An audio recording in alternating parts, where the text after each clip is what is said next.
Muchas gracias. Señoras y señores, hoy nos reunimos en un momento clave. América del Norte enfrenta oportunidades y desafíos que marcarán el rumbo de nuestra región y del mundo. Las oportunidades son evidentes. El nearshoring nos ofrece la posibilidad de consolidar nuestra alianza económica y comercial para convertir a Norteamérica en un potente motor industrial, tecnológico y productivo que le dará forma al resto del siglo XXI. Estados Unidos puede consolidarse como la indiscutible primera potencia económica, tecnológica y creativa del mundo. México tiene la oportunidad para consolidar su desarrollo. Les comparto con tristeza que no estamos listos para aprovechar esta oportunidad histórica. Para lograrlo, se hace necesario atender los siguientes puntos: energía suficiente, limpia y barata; capital humano, sobre todo en salud y educación. Aprovechemos el potencial de los mexicanos. Infraestructura, incluyendo acceso ubicuo a Internet. Seguridad pública. En todos estos rubros retrocedimos debido al debilitamiento de los contrapesos. México no está listo porque, lejos de avanzar hacia el futuro, mi país se encuentra retrocediendo hacia el pasado. Hoy estoy aquí para dejar en claro que el Estado de Derecho y la democracia en México enfrentan un grave peligro. La falta de certeza jurídica merma la confianza y el progreso. En estos años, los mexicanos hemos vivido un proceso de erosión democrática. El crimen organizado y el gobierno del presidente Manuel López Obrador atentan contra la democracia. México lleva décadas enfrentando el crimen y la violencia, pero lo que vivimos hoy es algo completamente diferente. La penetración e influencia del crimen organizado en territorios y sectores de la economía no tienen precedente. El crimen organizado se ha convertido en un factor de poder que afecta la vida de millones de mexicanos. Imaginen que son choferes de camión y no pueden viajar de Dallas a Detroit, porque las bandas que controlan las autopistas interestatales pueden asaltarlos y asesinarlos para robarles la mercancía, y que después la mercancía robada se vende en el mercado negro con la anuencia de las autoridades. Imaginen que producen naranjas en Florida y tienen que pagar cuota mensual a las bandas criminales para poder exportarlas. Imaginen que para poner un restaurante en Washington fuera indispensable pagar una cuota mensual a las mafias locales, que además les obligan a vender droga dentro del local. Esto es lo que pasa en México. Ustedes lo saben muy bien, pero solo pongo 3 datos en la mesa para ilustrar el tamaño del problema. Según un estudio publicado en la revista Science, el crimen organizado es el 5º empleador más grande del país.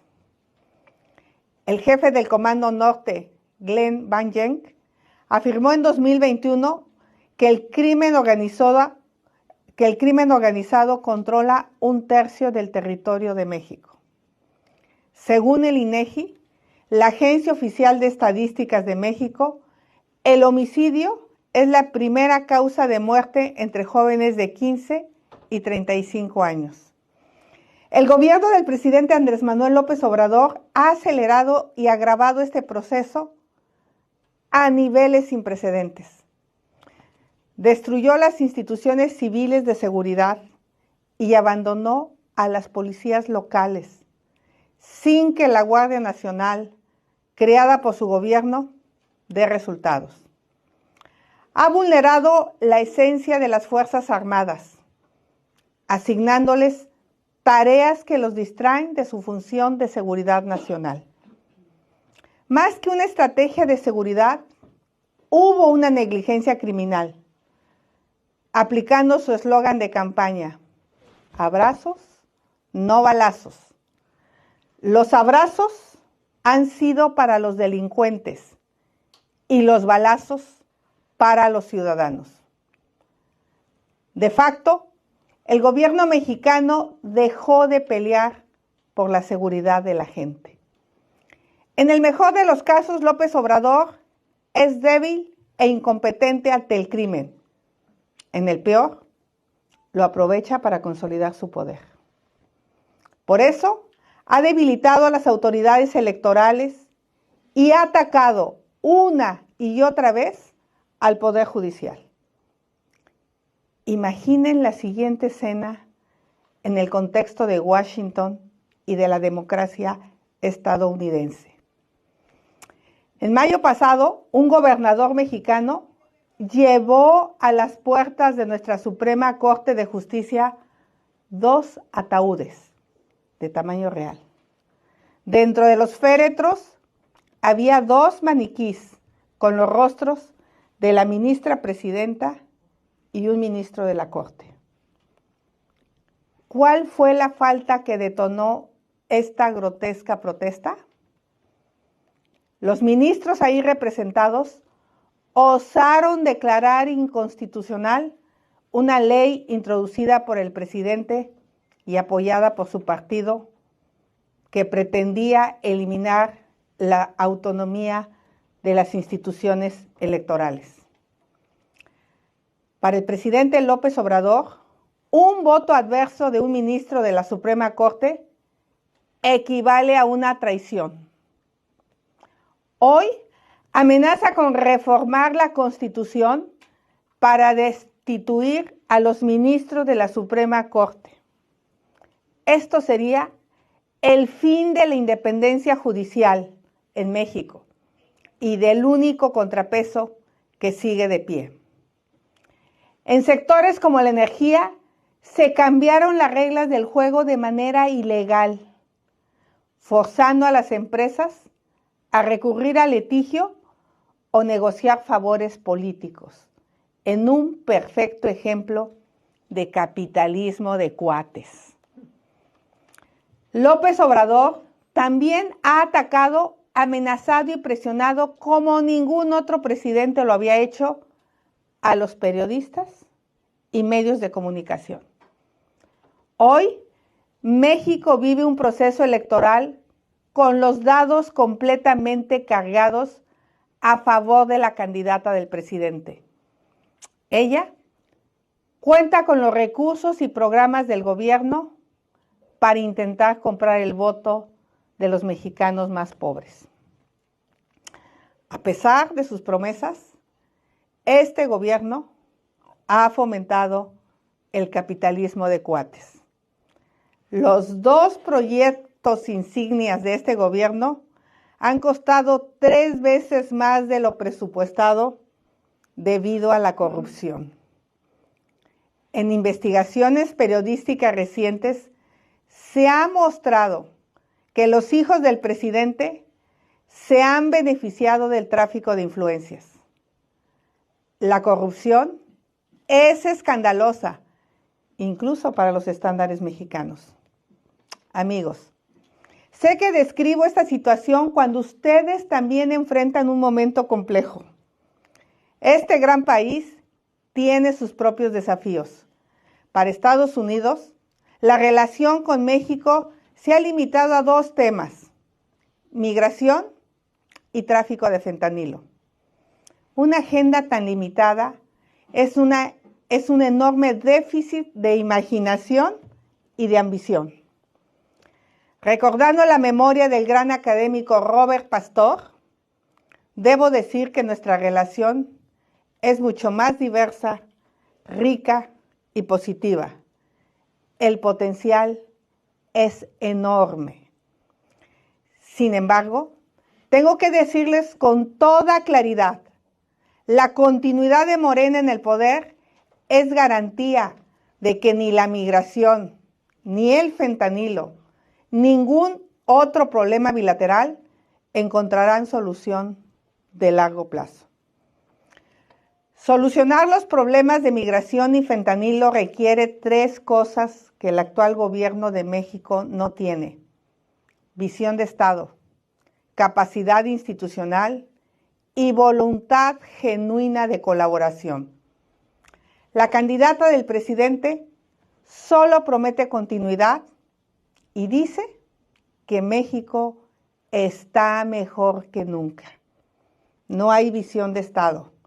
López Obrador ve a la migración como un arma de chantaje sobre el gobierno de Estados Unidos y ve al fentanilo como un problema de los estadounidenses. No hay capacidad institucional. López Obrador ha destruido y debilitado las áreas de inteligencia y seguridad civiles y militares. Entre otras cosas, las usa para perseguir a la oposición y a periodistas críticos. Los carteles que controlan el tráfico de drogas y de migrantes seguirán expandiéndose. No hay voluntad de colaborar con Estados Unidos. La visión populista nacionalista de López Obrador tiene una sola prioridad: mantener a Estados Unidos lejos para seguir concentrando su poder. Para eso, fingirá cooperación, pero no cooperará. Hoy somos socios, pero no somos aliados. En un acto ofensivo y humillante para millones de mexicanos, en septiembre de 2023, en plena invasión a Ucrania, soldados del ejército ruso marcharon en el desfile del Día de la Independencia en la plaza principal de la Ciudad de México. En una deferencia humillante para quienes amamos la libertad, en 2021 el presidente López Obrador invitó al dictador cubano José Díaz-Canel como orador principal en nuestro Día de la Independencia. Está en el interés de millones de mexicanos que Estados Unidos sea un socio y aliado geopolítico de México. A los amigos se les tiene que decir verdades incómodas. Durante muchas décadas, la mayoría de los mexicanos percibían a la fortaleza de Estados Unidos como el mayor riesgo a nuestra soberanía como nación independiente. Hoy, la mayor amenaza a la soberanía y la gobernabilidad en México es el poderío e influencia del crimen organizado. Hace unos años, las bandas criminales se movían por caminos pequeños y brechas de terracería. Hoy, controlan las carreteras más importantes del país que representan la espina dorsal para el traslado de mercancías en América del Norte. Este domingo se celebra el Super Bowl. Tienen que tener conciencia que cada plato de guacamole que se hizo con aguacates de Michoacán, muy probablemente tuvo que pagar una cuota por la extorsión de los delincuentes. Ante este escenario, yo planteo 4 cosas. Una, visión de Estado. La migración y el fentanilo son un problema compartido. Los problemas compartidos no pueden tener soluciones aisladas o unilaterales. 2, capacidad institucional. Del lado mexicano, es indispensable reconstruir instituciones para lidiar con los desafíos actuales. 3, voluntad genuina de reconstruir la confianza con una agenda bilateral amplia y diversa, que ayude a resolver nuestro problema como socios y aliados, sin dobles discursos ni intenciones de chantaje. 4. Para encontrar soluciones a nuestros problemas, necesitamos pensar fuera de la caja. Compartimos el mismo destino. Enfrentamos nuevas amenazas a la soberanía de nuestras naciones, retos de salud pública y desafíos de seguridad. El destino de millones de familias nos obliga a actuar con valentía y responsabilidad para concebir, negociar y ejecutar acuerdos más profundos que fortalezcan la seguridad regional. La ley electoral me impide hacer propuestas específicas de política pública, pero sí me permiten escuchar el sentir de los mexicanos que viven en ambos lados de la frontera. Expertos me han planteado la necesidad de crear una agencia de aduanas para América del Norte con personal binacional, altamente capacitado, certificados por ambos países, que tengan el doble mandato de frenar la importación de precursores de fentanilo desde Asia y detener el contrabando de armas de fuego de Estados Unidos hacia México. En la lucha contra el cambio climático y la protección de los bosques, los jóvenes ambientalistas me han propuesto la idea de crear una agencia norteamericana contra emergencias climáticas. México lleva 3 sexenios buscando una política de seguridad pública que nos ayude a recuperar la paz y la tranquilidad de la gente. Estamos hartos de la violencia y de vivir con miedo. Hace unos días, un amigo estadounidense, por cierto, de aquí de Washington, me compartió el dolor de que sus hijos universitarios han asistido a 5 funerales de amigos y compañeros, quienes han fallecido por sobredosis. Como les dije antes, en México, el homicidio es la principal causa de muerte en jóvenes de 15 a 34 años. Estas muertes de jóvenes mexicanos y estadounidenses generan un dolor real, un terror palpable en la vida de nuestras comunidades. No podemos enfrentar desafíos inéditos con respuestas e instituciones convencionales. Salvar las vidas inocentes de nuestros compatriotas, devolverle la tranquilidad a las familias, es la mejor manera de defender nuestras soberanías. No podemos quedarnos con una visión del siglo XIX de la soberanía nacional para entender los desafíos y amenazas del siglo XXI.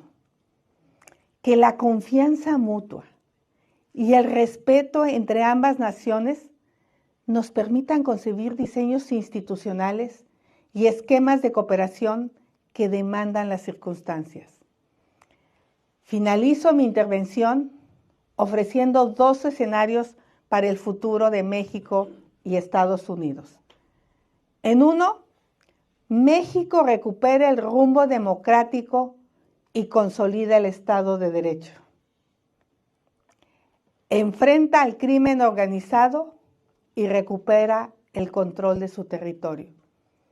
Reduce la violencia, elimina la extorsión y garantiza certidumbre jurídica para la actividad económica. México y Estados Unidos construyen una relación capaz de contribuir no solo a la prosperidad, sino también a la seguridad y estabilidad democrática de América del Norte. En el otro, la erosión democrática de México avanza.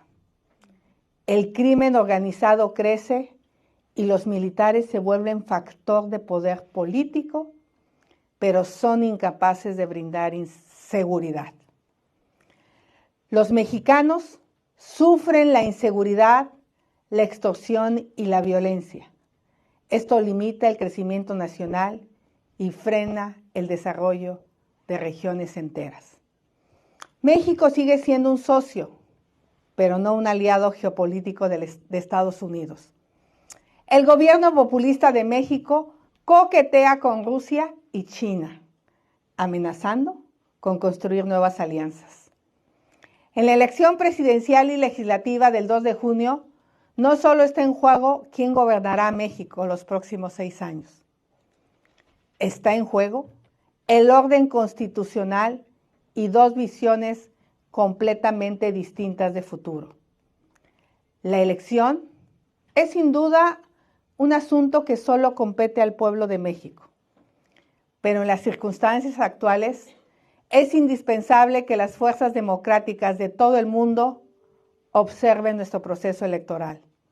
Por ello, yo les pido que estén muy atentos y nos acompañen en este difícil periodo hasta la elección de junio. Les pido que sigan de cerca lo que pasa en México y apoyen a las organizaciones de la sociedad civil e instituciones democráticas. No dejen a la democracia mexicana fuera de la agenda bilateral. No piensen ni por un instante que los intereses de Estados Unidos en migración, seguridad, comercio o en cualquier otro tema avanzarán con el regreso del autoritarismo a México. No dejen que el intento de terminar con la joven democracia mexicana caiga sin aliados ni testigos. Como ha dicho el presidente Joe Biden, y cito, ante los persistentes y alarmantes embates contra la democracia y los derechos humanos universales, la democracia necesita defensores comprometidos en todo el mundo. Presidente Biden, you have to walk the talk. Que sus acciones respalden sus palabras. Trabajemos unidos para que México sea un país fuerte, soberano y desarrollado, socio y amigo confiable de Estados Unidos. Muchas gracias.